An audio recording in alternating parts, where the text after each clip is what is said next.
원투펀치 클래식 86회 시작해 보도록 하겠습니다. 자, 2022 카타르 월드컵 우리나라 국가대표팀 역대 세 번째 16강 진출이라는 쾌거를 달성하고 지금 돌아오고 있습니다. 우!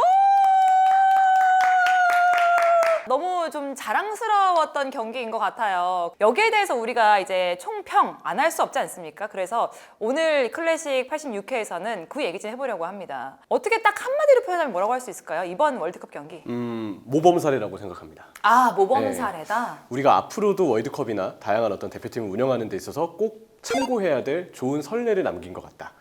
네, 그 생각이 좀 들었고요. 특히 이제 2000년대 우리는 한일 월드컵이라는 대회를 개최하면서 개최국으로서의 어떤 메리트도 느끼면서 자연스럽게 4강까지 진출하는 쾌거를 달성을 했고, 그 세대가 마지막까지 이어졌던 2010 남아공 월드컵까지는 2000년대의 어떤 특수성을 우리가 고려해야 되는 부분이 있다고 생각을 해요. 한일 월드컵의 세대가 좀 이어졌고 워낙에 황금기였던 시대였기 때문에. 하지만 그 이후 두 개 대회에서 우리는 실패를 맛봤고 경험했기 때문에 아무래도 또 다른 선례를 이제 새롭게 만드는 것이 저는 중요하다고 생각을 했거든요. 근데 다행히 늦지 않게 2022년 카타르 월드컵을 통해서 우리가 월드컵을 준비하는 데 있어서 또 대표팀을 운영하는 데 있어서 어떤 선례가 필요한지에 대해서 저는 그 모델을 잘 만든 게 이번 대회였다고 생각합니다. 저는 결과가 이렇게 됐기 때문에 한편으로는 굉장히 다행스럽다고 생각을 해요. 그래서 저는 한 단어로 표현을 하자면 다행이다. 제가 저번에도 말씀을 드렸지만 이 팀이 과정이 괜찮았다고 생각을 해왔기 때문에 결과가 좋지 않았다고 하더라도 그 과정까지는 폄하돼서는 안 된다라는 쪽이었거든요. 근데 결과가 만약에 안 좋은 상태에서 이런 얘기를 했으면 다수가 받아들이지는 못했을 거예요. 네. 그런데 이제는 결과를 이렇게 얻고 나서 파울로 벤투 감독의 지난 시간들이 재평가 받는 부분들이 있어서 저는 그 부분에 있어서 굉장히 다행스럽다고 생각을 하고요. 기본적으로 이제 좋은 과정을 겪었다고 해서 항상 결과가 좋은 건 아니잖아요. 그렇다고 해서 괜찮은 과정까지도 결과가 나빴다는 이유로 훼손돼서는 안 되는 거잖아요. 그래서 제 어떤 인생의 지향점이 또 그런 거라서 결과는 안 좋을 수 있다. 과정이 괜찮으면은 그래도 누군가는 알아주고 누군가는 박수를 보내고 지지를 해야 된다. 그런 저는 견해를 가지고 있다는 점에서는 매우 다행스럽죠. 무기력하게 지는 경기는 단 한 경기도 없었습니다. 여기에 대해서 이 선수들도 지난 4년간 우리가 힘들게 또 뭉쳐왔고 얼마나 우리가 믿음으로 이어왔는지를 좀 보여준 것 같다라는 말을 했었거든요. 지난번에 우리가 또 얘기를 하긴 했지만 어떻게 변화되었다라고 짧게 얘기하자면 어떻게 할 수 있을까요? 뭐 아무래도 이제 팀 분위기가 되게 좋았다는 부분들이 아무래도 지금 벤투 감독을 떠나보내면서 선수들의 인터뷰나 다양한 액션을 통해서도 우리가 느낄 수 있는 것 같아요. 그런 부분에서 뭐 아무래도 벤투 감독에게 기회를 잡고 골키퍼라든지 수비라든지 미드필더 공격까지 다양하게 기회를 부여받은 선수들 입장에서는 역시 벤투 감독에 대한 많은 신뢰가 좀 있지 않을까 생각을 하고요. 그 부분에서 우리가 좀 달라진 부분은 역시 지난번에도 많이 언급을 했지만 우리만의 좀 주도적인 축구 철학, 그리고 우리가 지향하는 축구가 다행히 현대 축구의 트렌드에 걸맞는 부분들을 잘 따라갔기 때문에 주도하면서 우리가 경기를 지배하고 이길 수 있는 확률을 늘려가는 철학을 지난 4년 동안 잘 따라간 부분이 저는 제일 컸다고 생각을 합니다. 그래서 우리는 그 철학 내에서 우리 스스로가 경기 주도력을 조금 더 주도권을 조금 더 줄 수 있는 그런 힘을 저는 기르지 않았나라고 생각을 좀 하고요. 그러면서도 이 좋은 어떤 내용을 지향하면서도 결과가 어떻게 따라올지가 굉장히 궁금했는데, 결과가 따라오면서 이제 와서 드는 생각은 16강에서 우리가 물론 좌절을 겪긴 했지만 상황에 따라서 조금의 운만 따랐다면 조금 더 높은 레벨을 우리는 기대할 수 있을 정도의 팀 완성도가 있지 않았을까 생각이 들었어요. 그런 이야기가 나오는 게 결국 무리가 아닐 정도로, 물론 16강이라는 결과를 만든 부분은 굉장히 다행스럽지만 약간의 운이 따르고 부상과 같은 이슈들이 없었다면, 그랬다면 우리가 더 높은 결과를 기대했어도 이상하지 않았을 상황이었다. 이렇게 돌아봤을 때 얼마나 지금의 팀 완성도가 좀 좋은지에 대해서 다시 한번 생각을 해볼 수 있는 것 같습니다. 그래서 저는 지금 대표팀의 상황이 굳이 비유를 하자면 대항해 시대에 세계의 어떤 강국들이 배를 띄워서 바다로 내보냈어요.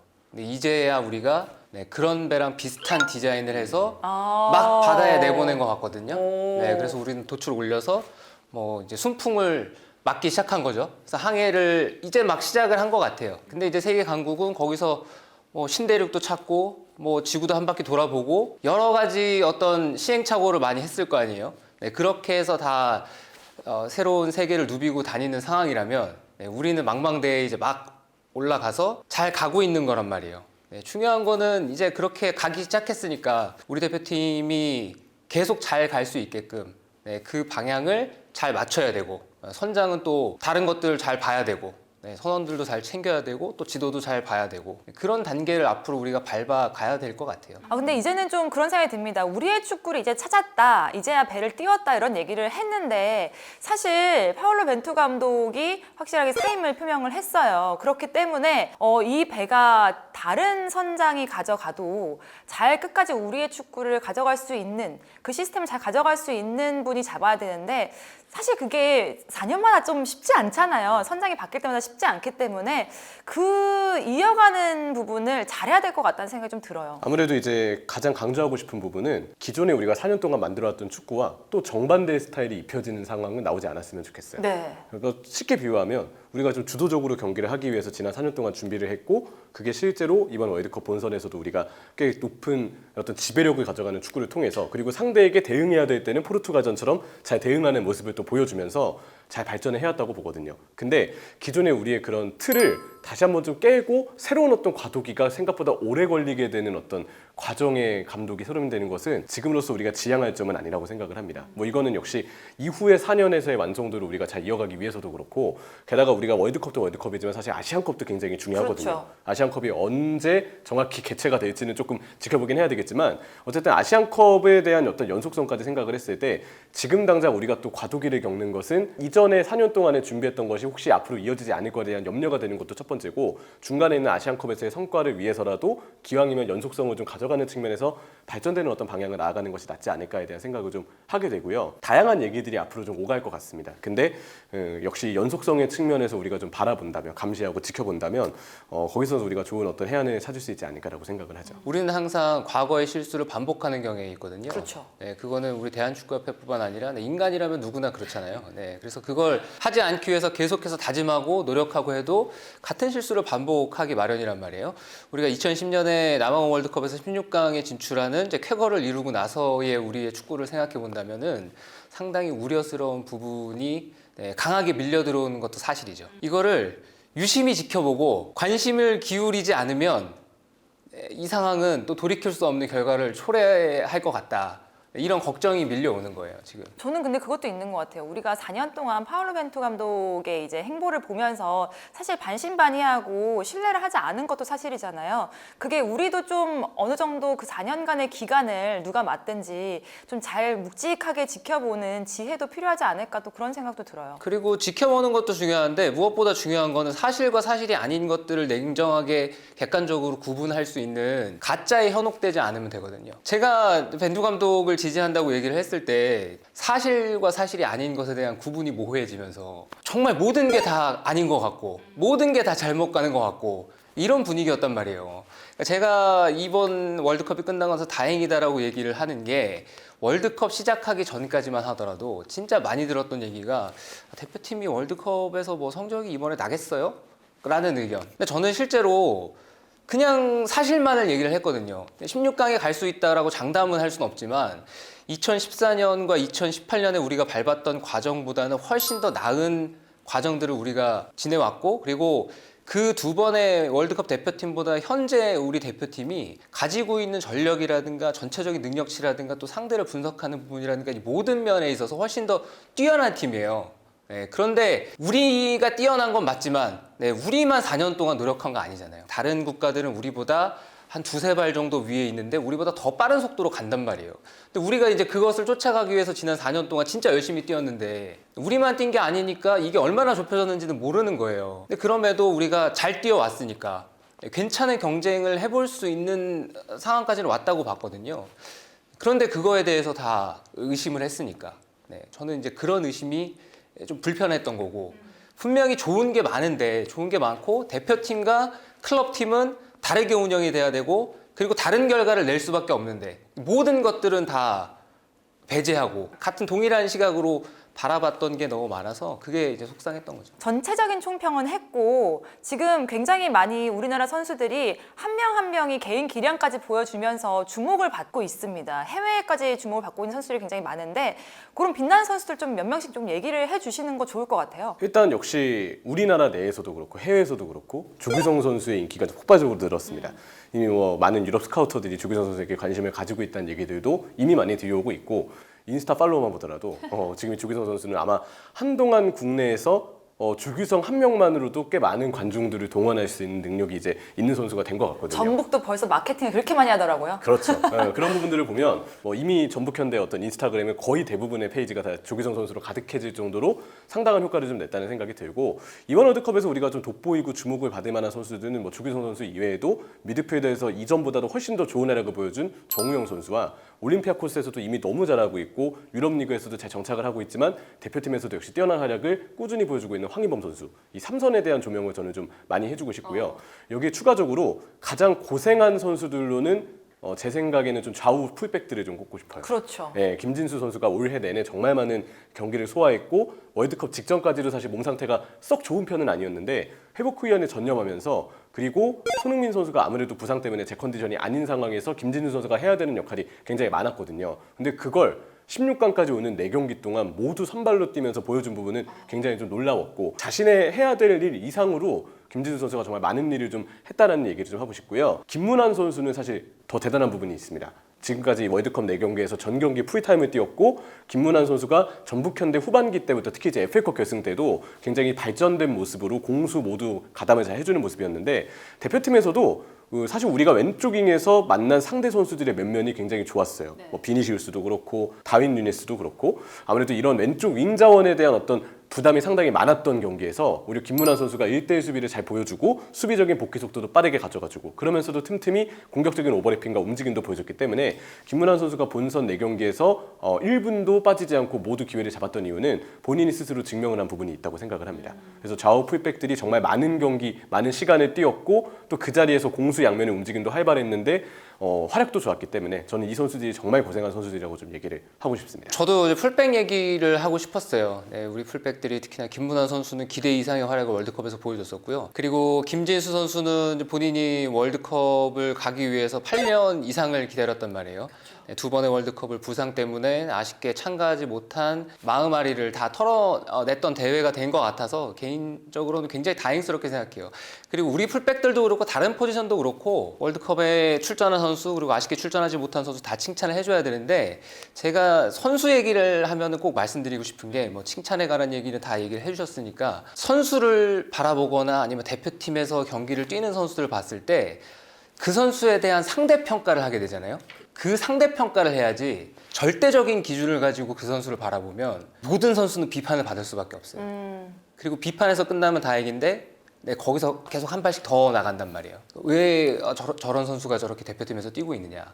네, 그런데 우리는 항상 대표팀에 갈 수 있는 선수 가운데 우리나라 전체 선수풀 가운데 상대평가를 해야 되는 거지, 절대적인 기준인데 요즘에는 대부분의 절대 기준이 유럽 빅리그에서 막 진짜 좋은 활약을 하고 있는 그런 선수의 눈높이에서 선수를 바라본단 말이에요. 이거는 부단 우리 대표팀만 해당되는 문제는 아니고 모든 축구팀을 바라볼 때 약간 그렇게 가는 시선들이 있어서 그런 거보다는 국내에서 가장 뛰어난 선수들이고, 그리고 또 가장 잘할 수 있는 선수고, 그 선수들이 나가서 분명히 전술적으로 전략적으로 좋은 활약들을 했다는 거를 말씀을 드리고 싶고요. 그리고 이번 월드컵을 통해서 또 한번 놀랐던 포인트 중에 하나는 이제 우리 팬들도 많이 달라졌어요. 확실히 달라진 게, 첫 경기 끝나고 첫 경기 못 이겼잖아요. 네, 그 경기 끝나고 다들 우리가 이렇게도 할 수 있구나 이런 반응도 많았고, 가나한테 졌을 때도 우리가 졌는데도 좋은 경기를 했잖아요. 이렇게 만족하시는 이런 분들이 주변에 많아져가지고 굉장히 뿌듯했거든요. 맞아요. 그래서 우리 선수들도 저는 이번 월드컵에 다 굉장히 좋았는데, 마지막 16강 끝나고 백승호 선수의 인터뷰가 그게 참 안타까웠어요. 백승호 선수가 월드컵에서 골을 넣었잖아요. 네. 그리고 우리 대표팀 16강에 갔고, 이게 정말 피파 랭킹 1위고 이번 대회 강력한 우승 후보인 브라질을 맞아서 크게 졌어요. 저는 그 경기 보면서 이 팀이랑은 10번 하든 100번 하든 이건 무조건 지겠구나라고 생각을 했거든요. 근데 백승호 선수가 골을 넣었는데 월드컵에서 골을 넣은 기쁨을 표현을 못하는 거예요. 그러니까요. 네, 경기 끝나고 인터뷰를 하는데 무슨 대역죄인처럼 고개 푹 숙이고 이런 모습을 봤을 때 진짜 슬펐어요. 근데 그 인터뷰를 또 지켜보는 국민들은 비슷한 생각을 했을 것 같아요. 제가 어렸을 때 올림픽을 보면 올림픽에서 결승 갔는데 은메달을 땄어요. 혹은 금메달을 못 땄어요. 이러면 진짜 선수들이 인터뷰에서 진짜 나쁜 죄를 저지른 것처럼 고개 푹 숙이면서 진짜 죄송하다고, 그리고 방송에서도 은메달에 그쳤다, 이런 표현을 했을 때 전 나이가 어렸으니까 아 그냥 저게 잘못된 거구나. 아 저렇게 미안해 하는 게 맞는 거구나라고 생각을 하면서 자라왔거든요. 어린아이로서 학습된 거죠. 네, 그냥 그렇게 다 그랬으니까. 근데 그게 자라고 나서 그게 아니라는 것도 알게 되고. 그래서 요즘에는 이제 그렇게 안 하잖아요. 은메달 따도 진짜 자랑스럽다. 세계에서 2등을 했다. 이렇게 얘기를 하잖아요. 그러니까 우리 선수들도 더 월드컵에서 당당했으면 좋겠고 너무 큰 부담을 가지고 안 뛰었으면 좋겠어요. 자, 이렇게 우리 축구 국가대표팀 얘기는 했고요. 이제 다시 월드컵으로 돌아가서 16강 얘기를 잠깐 하고 마무리 지으려고 해요.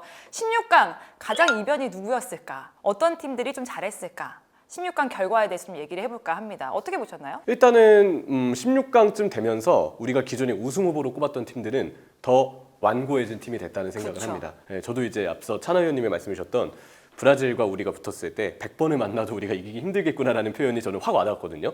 브라질이 이전 경기들보다도 월드컵을 앞두고 약간 전술 변화를 준 포인트들이 있어요. 측면 수비를 약간 안쪽으로 좁혀서 빌드업에 관여를 시키고 그리고 좌우윙에 크랙이라고 우리가 부를 수 있는 비니시우스와 하피냐가 넓게 벌린 형태로 그리고 파케타와 네이마르가 동시에 중앙이나 뭐 흔히 얘기하는 측면과 중앙 사이 하프 스페이스를 동시에 뛰어 들어가는 이런 형태의 약간 3-2-4-1에 가까운 전술이 월드컵 직전에 이제 치치 감독이 시도를 했던 전술이거든요.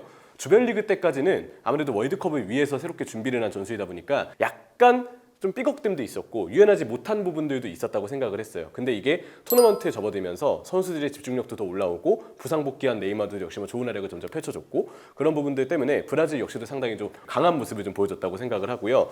프랑스도 여기에 대해서 하나 좀 예시를 들고 싶은데 프랑스도 지금 그리즈만이 여전히 팀의 기둥과도 같은 공수양면의 대단한 활약을 보이고 있는 가운데 확실히 음바페, 지루의 투톱의 호흡 역시 조별리그 때부터 쭉쭉쭉 좋아지고 있는 포인트들이 분명히 좀 많아지고 있습니다. 네. 여기에 측면 자원들, 뭐 수비 자원들, 미드필더 자원들까지도 경기를 거듭하면서 점점 조직력이 올라오고 있는 부분들이 있고 프랑스의 경우도 월드컵을 앞두고 전술 변화를 준 포인트가 있거든요. 백스리가 아닌 백포를 채택을 했고 4-3-3에 가깝게 팀 전술이 바뀌었는데 그 형태가 점점 경기를 거듭할수록 점점 더 노련해지고 유연해지고 있는 측면이 많아진다 생각을 했습니다. 그래서 이 프랑스나 브라질처럼 또 잉글랜드처럼 우승 후보라고 혹은 뭐 4강 정도에 갈 수 있는 전력이라고 평가를 했던 팀들이 좋은 성적을 내고 있다는 측면이 이번 16강에서는 와닿았고요. 이변은 가장보다는 유일한 이변팀이 저는 모로코라고 생각을 해요. 모로코는 조별리그 때부터 굉장히 단단한 수비를 보여줬기 때문에 물러서는 팀들이 어떻게 보면은 모로코처럼 하기 힘든데 이번 대회에서는 물러서는 팀들이 다들 대체적으로 성적이 좀 안 좋았거든요. 그렇죠. 근데 모로코만큼은 예외적으로 물러섰을 때 좋은 조직력과 수비진의 공헌 그리고 지에시, 하키미, 여기 뭐 엔네시리, 여기 부팔과 같은 자원들의 한 방이 있었다. 뭐 이렇게 좀 표현을 할 수 있는 게 모로코가 아닐까 생각합니다. 피파는 도대체 뭐 하는 곳인지를 잘 모르겠다. 우리가 16강에서 브라질에게 진 것도 피파 때문이고 지금 경기 일정을 보면 일정이 너무 이상하죠. 네. 너무 이상하고 사다리가 만들어져 있는데 앞에 경기를 치른 팀들이 지금 압도적으로 유리해요. 앞에 있는 팀들이 지금 굉장히 많이 쉽니다. 16강과 8강 사이의 텀도 그렇고요. 그렇죠. 다 이게 피파가 카타르에 개최권을 주면서부터 불거진 문제들이다. 이게 다 강팀들을 위한 지금 월드컵이 되고 있다. 저는 이제 토너먼트부터 이변이 없어지는 것도 그렇고요. 이게 다 이 피파 때문에 축구의 재미를 우리가 잃어버리고 있다. 아. 저의 16강 평입니다. 저도 좀 공감하는 게 포르투갈, 스위스 얘기를 좀 빼먹었어요. 사실 포르투갈도 이번에 또 16강 들어서면서 또 좋은 경기력이 나오고 호날두 대신 하모스가 대신 들어와서 오히려 또 좋은 활약을 하면서 포르투갈도 앞으로의 일정에 대한 어떤 힌트를 얻게 된 경기였다고 보거든요. 근데 이 포르투갈의 상대였던 스위스가 우리와 좀 상황이 비슷했어요. 제르단 샤키리처럼 조별리그 때부터 꾸준히 경기를 뛰고 또 우리랑 스위스의 상황이 비슷했던 게 뭐 브라질이나 포르투갈은 조별리그 3차전 때 뭐 포르투갈이 우리하고의 경기 때도 주전들에게 대거 휴식을 주었던 것처럼 16강이 이미 확정된 상황에서 역시 이후의 일정을 대비해서 3차전 때는 꽤 부담을 가지지 않고 좀 변화를 많이 주는 그러니까 로테이션이 좀 많이 가동된 라인업을 꺼내들긴 했었어요. 근데 스위스의 경우는 우리나라도 그랬지만 3차전까지 16강 진출을 위해서 혈투를 펼쳤어야 됐었고 네. 그 팀들이 조별리그 3경기에서 세 번째 경기에서 모든 걸 쏟아부은 다음에 정말 딱 3일 쉬고 경기를 했거든요. 근데 이 3일이 말이 3일이지 경기에 대한 않죠. 준비를 할 수 있는 시간이 없어요.